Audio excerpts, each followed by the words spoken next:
طبق مقررات نوی فدراسیای بین المللی جودو شروع از سال 2025 تنها داوران و مربیان نمیتوانند در مسابقات بین المللی شرکت نمایند که صاحب سرتیفیکات بین المللی باشند. مربی منتخب تاجیکستان فاتح محمدبеков در کشور ما عین زمان یگانه متخصص است که اجازتنامه مذکور را به دست آورده است.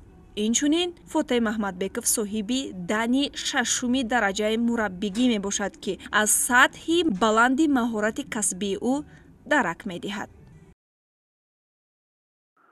ما وقتی که کار سر کردیم 2 سال 3 سال خودمون اول پیشبری کردیم، بعد بسیار سمینارها میگذاشتیم، میدیدیم خودمون.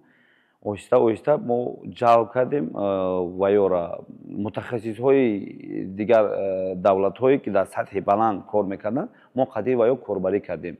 منگولیا میرفتیم، بعد اساسا متخصص از اونجا آورد قدی وایو 3-4 سال کار کردیم. بعد او متخصص منگولیا ما ژاپن رفتیم، در یاپونیا در اونجا دیدیم که کار برای کودکان چه خیلی وایو قدی ما سر کار کردیم. برای همین جودو یک چیزی است که چه خیلی من شما را فهمونم، هم ورزشگر هم مربی بعد روز تا روز آموخت جودو را نو آموزن. همین مربی و یک ورزشگر بعد آموزد جودو را. مهر و محبت زیاد به جودو او را به چنین موفقیت‌های بی‌نظیر آورده است. اکثر شاگردانش عین زمان به دستاوردهای نظررس نائل گشتند. از جمله سامان محمدبеков جایزه‌دار بازی‌های المپی و جهان، اوبیجبов برنده نشان برنجی چمپیونات جهان، محمدبekov یکی از جودوکاران حرفه‌ای جهان که عین زمان در هیئت دسته امارات متحده عرب است.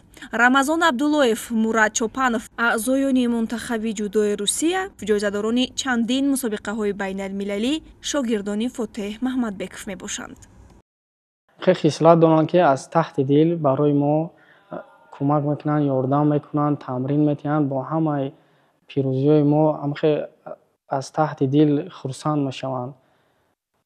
هم با ما تمرین میتونن و شب و روز با من هستن و ما را یاردم میکنن، تمرین میتونن. هم خصلت را دارن مربیان.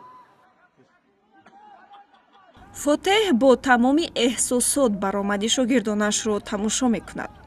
ضمن نیروسنجی خود را در جای آنها تصور میکند و دائما با خوشحالی این لحظه ها را یاد مینماید.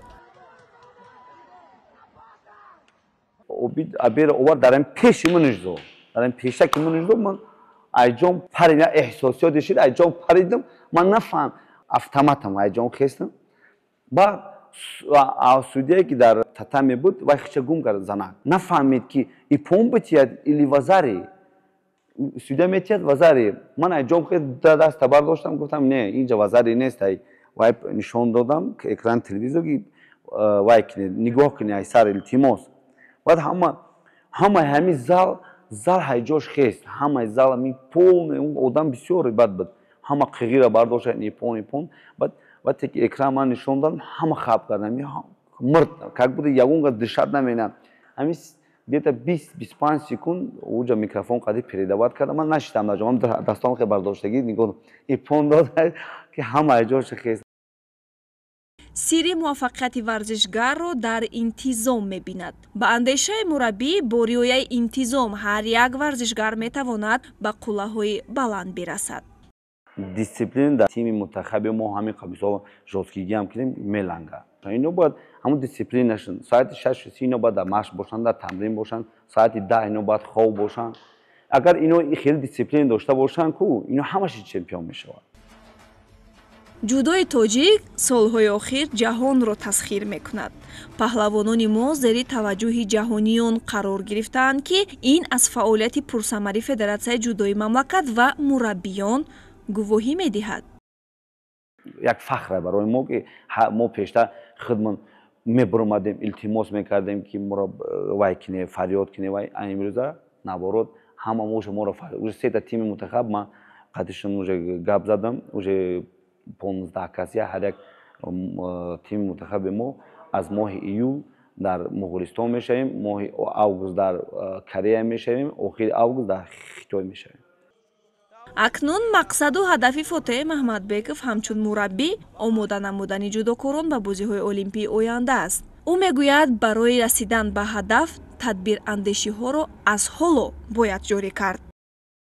фикри ҳозир кардан дар кор пага не ина бояд ҳама мисол мутахассисое ки дар кумитаи варзиш дар кумитаи олимпиян ино специални программа доранд ино бояд ҳамун одамое ки ҳамун ваёе ҳастанд ку варзишӣ мисол ки реально ҳамино метавонанд медал биёранд бояд ҳаминоро ёрдам кунанд ки ҳамино дар ҳамаи сборҳои ва ё тамринҳои дастаҷамӣ иштирок кунанд. Бе ин намешавад.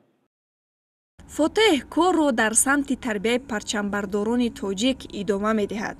якҷо бо оилаи худ нақша дорад бо кушодани мактаби варзишӣ саҳми худро дар кашфи чеҳраҳои болаёқат гузоранд. мози рости гап мо худмон дар қишлоқи мо таваллуд ёфтагием вилояти Бадахшон райони Ванҷ ин қишлоқи деҳаки худмон деҳаи майдада сельсовет техар қишлоқ вудоб аз номи Сомонҷону Маҳмадбек мефорамон бисозем битием ба ҳам қишлоқ.